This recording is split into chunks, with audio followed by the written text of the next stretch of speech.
विनोद जी, क्या राहुल जी के इस परसेप्शन से आप सहमत हैं कि अगर पाकिस्तान की तरफ कांग्रेस सख्त हो जाएगी तो उसकी मुसलमान कॉन्स्टिट्यूएंसी जो भारत की है वो नाराज हो जाएगी, इसीलिए जो पहली बातचीत हुई भारत और पाकिस्तान की 2005 के अंदर मनमोहन सिंह और परवेज मुशर्रफ की, उसमें क्रॉस बॉर्डर टेररिज्म शब्द को हटा दिया गया?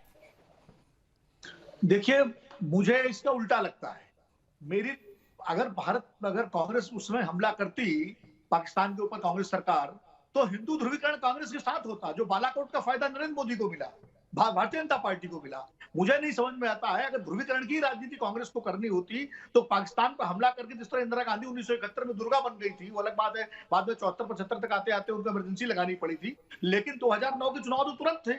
नवंबर के बाद मई में चुनाव होने थे, तो ध्रुवीकरण का फायदा कांग्रेस को मिलता। मुझे लगता है कि मनमोहन सिंह का जो व्यक्तित्व है प्रधानमंत्री का, वो उनका एक सॉफ्ट कॉर्नर पाकिस्तान के प्रति रहा है, वो वहां पैदा हुए हैं, वो उनका जो है एक व्यक्तित्व है, वो कहीं ना कहीं जरूर इस फैसले को लेकर के हिचका होगा कि हम ऐसी कोई कार्यवाही करें। क्योंकि अगर पाकिस्तान के साथ जो पार्टी हमला करती है, पाकिस्तान को नुकसान पहुंचाती है, वो तो इस देश के हिंदू हृदय में राज करती है। इंदिरा गांधी इसलिए दुर्गा थी। आज भी कांग्रेसी उनका गुणगान करते हैं कि उन्होंने पाकिस्तान। लेकिन विनोद जी, 1971 और 2008 आते आते गंगा से बहुत पानी बह गया था, खास तौर पर मुस्लिम वोट बैंक के चलते, ये भी आपको मानना होगा। 250 सीटें आ जाती कांग्रेस।